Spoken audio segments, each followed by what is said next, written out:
Welcome back, everybody. Today, we're going to be diving deep into a topic that I think is so important for all of us understanding in relationships, specifically how men and women approach this whole idea of understanding each other. You know that feeling when you just wish your partner just got you on like a deeper level? Yeah, absolutely. Well, our source today, The Illusion of Complete Understanding in Love, really dives into this question. It asks, is this even possible? This complete understanding, is it realistic or is it just a fantasy? I think it's something that a lot of people struggle with. And what I found so interesting about this source is it blends personal stories. It pulls from psychology. It even does a little bit of cultural analysis, which I think makes it a really well-rounded deep dive. Yeah, and it starts off with, I think, a really relatable anecdote about a woman who's frustrated because her boyfriend doesn't seem to understand why she's upset. Right. And it's not even necessarily like huge things. It's like the little things that he doesn't even notice that are really bothering her. Yeah, that feeling of being misunderstood. It's so universal, isn't it? And the source kind of poses this question. Is this expectation of complete understanding? Is it setting us up for disappointment from the get-go? And it really unpacks this concept of understanding by breaking it down into two key elements. Empathy, which is obviously crucial, and then also the willingness to actually empathize. Okay, so two sides to the same coin. So let's start with empathy, the ability to understand someone else's feelings. In your experience, like working with couples and just observing relationships, like what are some of the most common misunderstandings you see that stem from how we approach empathy? Yeah, it's interesting because the source points out that there are actually two types of empathy, and this is something that I see play out all the time in relationships. So there's what's called cognitive empathy. Okay. And cognitive empathy is really about understanding the why behind someone's feelings. So like a very simple example, you understand that your friend is sad after a breakup because breakups are painful. It's a logical understanding of why someone would feel that way. Gotcha. Makes sense. So what's the other type then? The other type is emotional empathy. And this is really where you are not only understanding the why, but you are actually feeling those same emotions alongside the other person. And what's really fascinating is research suggests that, anecdotally, we often hear that women tend to be more empathetic. But what studies are showing is that women tend to rely more on this emotional empathy, whereas men, on average, lean more towards that cognitive empathy. And they've even identified that there are like distinct neural pathways associated with each type of empathy. Oh, wow. So it's literally like our brains are wired a little bit differently when it comes to processing these emotions. So it's not necessarily about intelligence. No, not at all. It's like how our brains are kind of like wired to. Right. And so sometimes when we say, oh, you just don't get it, to our partner, Yeah. it might not be about them like not being intelligent or, not caring.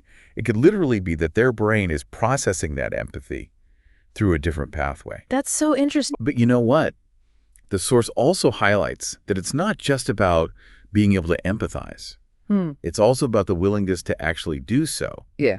And this is where I think it gets really interesting because this is where societal expectations and kind of the messages we get about gender roles start to come into play. So are you saying like we're conditioned to empathize more or less based on whether we're socialized as a man or a woman? Potentially.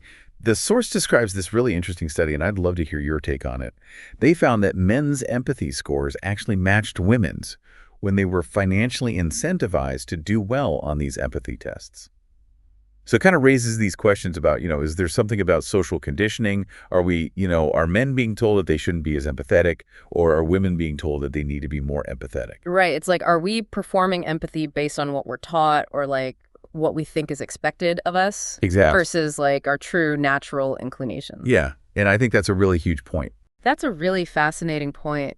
I mean, it makes you think about, how different the messages are that boys and girls receive growing up about expressing their emotions, right? Like boys are often told to, toughen up and don't cry, whereas girls are often given more space to kind of explore their feelings and be vulnerable. Absolutely. And I think, to your point, that could absolutely affect their willingness to engage in empathy later on in life.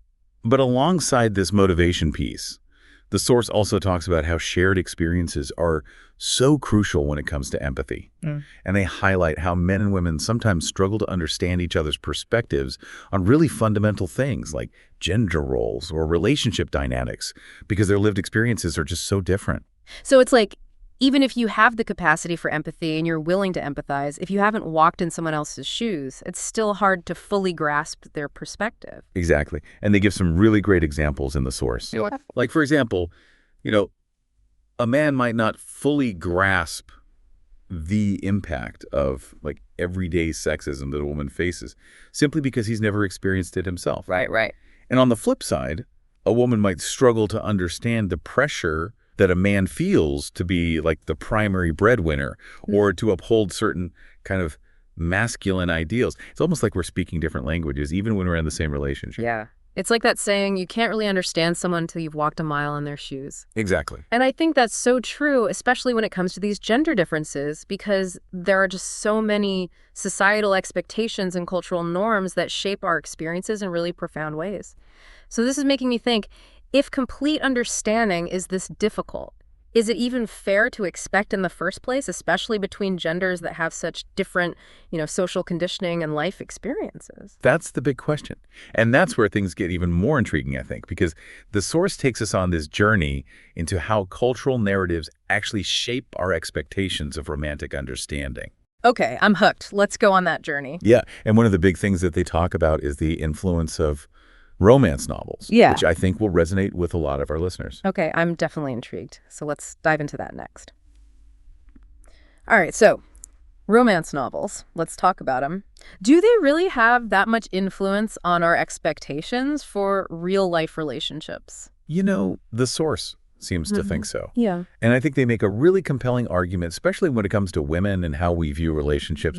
They point out how these books often depict, like, the perfect man, he's totally in tune with the heroine, knows what she needs, like validates her feelings without her even having to say anything. Oh, yeah. It's like that ultimate fantasy, right? To have someone who just gets you, like effortlessly. No drama, no miscommunication.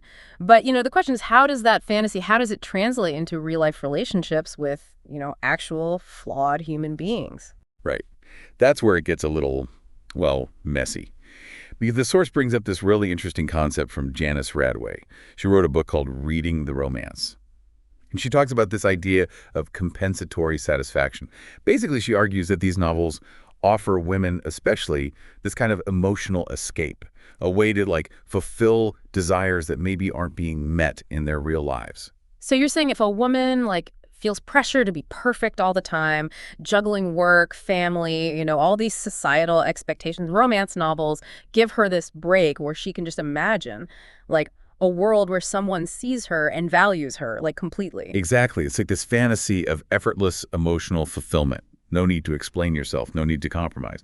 Someone just understands. Yeah, but the problem is men like that, they don't actually exist, right? That's exactly the point the source raises. I mean, it's great to have these fantasies, but they can set us up for a lot of disappointment and frustration when our partners, don't live up to this idealized romantic hero. Because let's be real, no one can live up to that. It sets a pretty high bar, doesn't it? And, it's not just about romance novels, right? I mean, we talked earlier about how men are often raised with these different expectations around, emotional expression, vulnerability. Do you think that also plays a role in creating this understanding gap between men and women? Oh, absolutely. It goes back to those messages we were talking about. Men are often encouraged to be strong and stoic and solution-oriented. So they might not have the same framework for understanding and responding to emotions the way it's often, depicted in these idealized romantic portrayals. So are we saying, from the very beginning, men and women are kind of being set up for this clash of expectations? One person's looking for this deep emotional connection, and the other person's like, okay, what's the problem? Let's fix it. Yeah, it can definitely feel that way sometimes. I mean, in my work with couples, I see this dynamic play out all the time. It's like they're coming from two totally different planets. So I guess the question is, if complete understanding is, this unrealistic ideal, how do we actually navigate real relationships in a healthy way? What does the source suggest? Yeah, I'm curious to hear what they have to say about that. That's true. Because it feels like we've set up this problem, but now, where do we go from here? Well, they start by emphasizing the importance of communication. But I love how they frame it. They talk about this fascinating concept called the illusion of transparency. Oh, have I ever experienced that? We all have, right? But, can you remind us what exactly the illusion of transparency is? Well, it's you assume your partner should just know how you're feeling or what you're thinking Yeah. without you having to, actually say it out loud. Like they should be a mind reader. Right. Like, oh, you should know why I'm upset, even though I haven't, like, given you any clues. Exactly. And I think so many of us fall into this trap. I'm so guilty of this. Yeah, it's so easy to do. But the source is really clear that the solution here is good old-fashioned communication. Okay, so less hinting, more talking. Exactly. Instead of expecting our partners to be mind readers, Yeah. we need to articulate our needs and feelings directly. So no more hoping they'll magically figure it out. We have to actually use our words. That's right. And the source even offers some helpful phrases, which I think is really great. Like, hey, this topic is really important to me. I don't need you to necessarily agree with me, but I do need you to listen. Oh, that's a good one. Right, because sometimes it's not about, like, finding solutions or being right. It's just about feeling heard and validated. Totally. And that goes back to that emotional empathy piece we were talking about. Right. Another one they offer is like, I'm feeling kind of down right now. I don't need you to fix it. I just need you to be here with me. Yeah, just to be present. Exactly. The key is to be direct and specific about what we need emotionally. I love that. But okay, communication's key. Got it. But what about those fundamental differences in perspectives that we talked about? Like the fact that men and women are often socialized so differently. How do we handle those differences? Well, the source emphasizes that even in the most loving, healthy relationships, partners are going to have different viewpoints. So does that mean we just have to give up on ever finding common ground? No, not at all. It's about understanding and bridging those differences. Okay, how do we do that? So, like, one example they give is, let's say your partner doesn't share your passion for a particular cause. Right. That doesn't necessarily mean they don't care.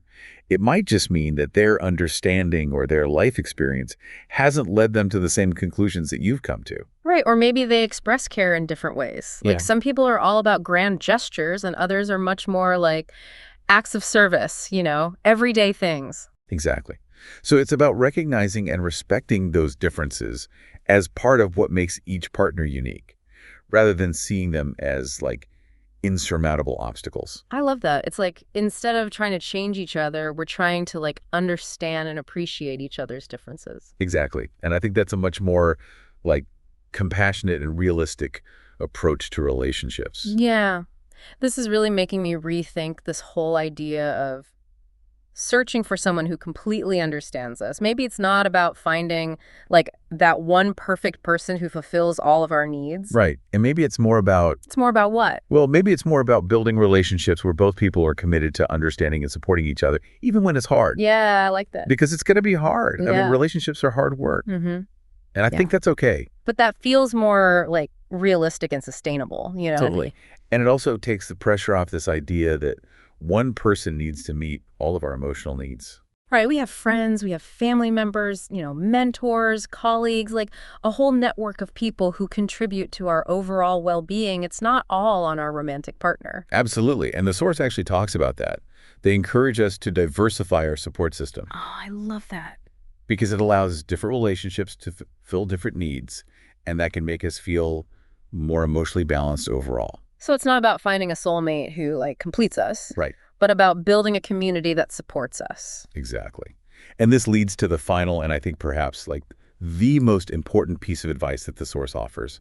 It's all about self-validation. Self-validation. Okay, I like that, but it also sounds kind of like, I don't know, daunting. Yeah. So what does that even look like in a practical sense? Well, instead of always looking to external sources for validation, whether it's our partner or our friends or like society as a whole, the source is really encouraging us to cultivate a sense of worthiness that comes from within.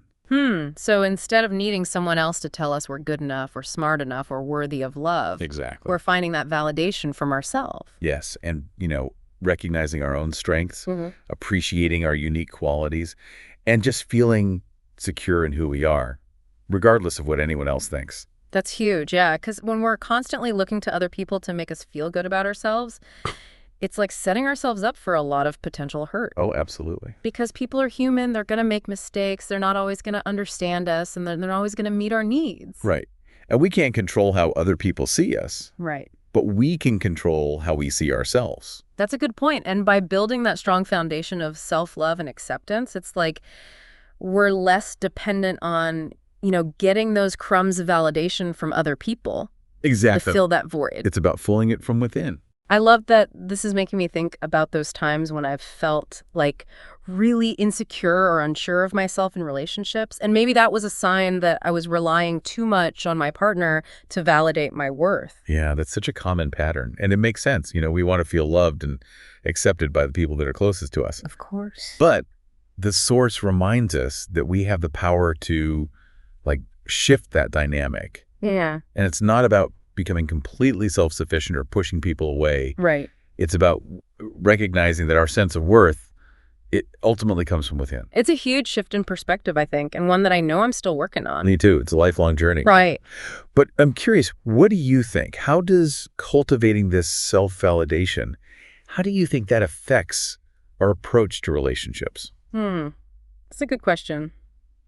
I think when we have that solid sense of self-worth, it allows us to approach relationships with, like, more balance and security. We can appreciate the ways our partner does understand and support us, while also accepting that they're never going to be a perfect mirror, Right. reflecting all of our thoughts and feelings, and that's okay. It is okay. In fact, embracing those differences, I think, is part of what makes relationships interesting. Totally. It's like we're celebrating the individuality within the relationship, finding ways to connect despite those differences. Yes. And understanding that, like, complete alignment isn't always possible. And it might not even be desirable. Exactly right. I mean, how boring would that be? This whole conversation has been so eye-opening. I feel like I have, like, a whole new understanding of what it even means to seek understanding in relationships. That's wonderful to hear. And remember, this is just a starting point. Right. The real work begins when we take these insights and we apply them to our own lives and relationships. So let's recap the key takeaways for our listeners as we wrap things up here. We explored the complexities of understanding, right? Starting with those two types of empathy, cognitive and emotional. And we discussed how willingness plays a role in empathy. Are we actually motivated to try to understand the other person? Yeah. We talk about how social conditioning can influence our behavior in such powerful ways. Right. And let's not forget the impact of those shared experiences, or sometimes the lack of shared experiences, on understanding between partners, especially when it comes to, those different perspectives on gender roles and relationship dynamics. Absolutely. And the influence of those cultural narratives, how those romance novels and other forms of media can really shape our expectations for what understanding should look like in a relationship. So true. So much food for thought. Yeah. As you move forward from this deep dive, I encourage you to consider how you can apply these insights. How can you communicate your needs more clearly? How can you practice empathy, even when it's challenging? And how can you cultivate a stronger sense of self-validation? These are questions I think we could all benefit from asking ourselves. Such important questions, and it's an ongoing journey, but it's one worth taking. Yeah, because understanding in relationships, it's not a destination. Right. It's a dynamic process. It is, and it's something that requires effort and attention from both partners. Well, that's all the time we have for today's deep dive, but the conversation doesn't have to end here. Keep questioning, keep learning, and keep diving deep. Until next time. Bye, everyone.